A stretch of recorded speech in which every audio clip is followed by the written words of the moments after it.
So this movie really shouldn't work, but it absolutely does, and it's a really fantastic Spielbergian thriller. So let's talk about The Vast of Night, currently streaming on Amazon Prime. The Vast of Night is about a switchboard operator, which this film takes place in the past, so I'm not sure how many like people know what a switchboard operator is. So I'm explaining to you. Basically, a switchboard board operator. Basically, their job is to, when you call them up, they transfer you to someone else. It's as easy as that.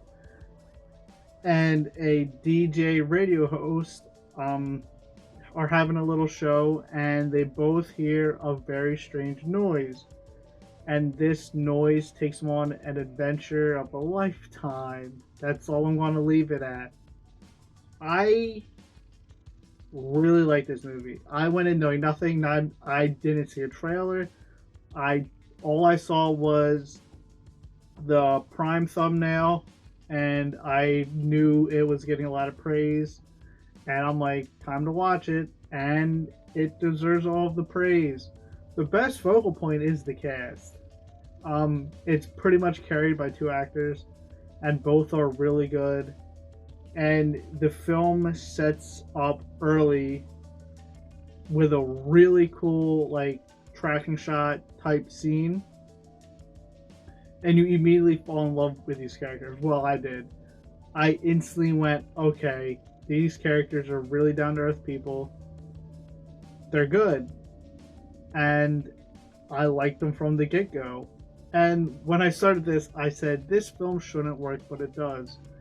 And here's the reasoning: this film is probably 70% dialogue.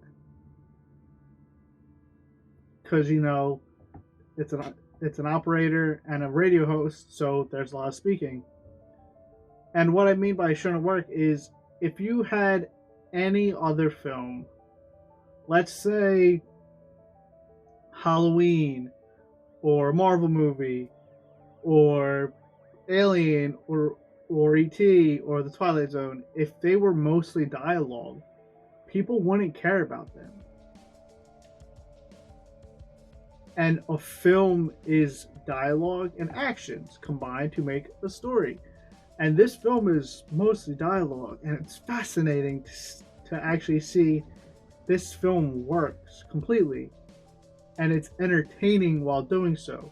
Which, kudos to the screenwriters, because to make this work, you had to write a really mean screenplay, and it works. So kudos, kudos, kudos. A lot of credit to them.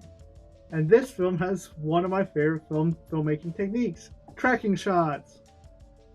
I love following a character or an action or whatever for long takes. I love it.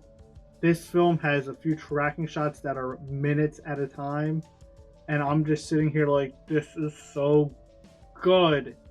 I love tracking shots. I would like to think The Shining started me on my love of tracking shots. And this film is very Twilight Zone Spielbergian, which I love. I love the Twilight Zone, and Steven Spielberg's probably my favorite director of all time. I fanboy over him way too much, probably. So, good job capturing like that 80s thriller, childlike Spielbergian tone. It works. And getting back to the one point, the dialogue, it's super intense. All right, super intense might be pushing it, but this is a very intriguing, intense movie. I was on edge. I'm like, I don't know where this story is going. I don't know where this plot point is going. I don't even know where these characters are going. And I totally dug it. I have two complaints. Well, the one's not a complaint for me, but a lot of people are going to find this boring. Because, like I said earlier, it's a lot of dialogue and not a lot of action. And by action, yeah, I don't mean like guns and explosion. I mean like characters doing stuff, characters moving about, action, like me doing this. It's action. But when it does happen, it's very intriguing. You want to know why these characters are doing these things, so I dig it. And I was originally thinking this was my TV's fault, but then I'm like, my TV never has this fucking issue with any other movie or show. So I know my TV's set up for movies and TV shows. So this isn't that.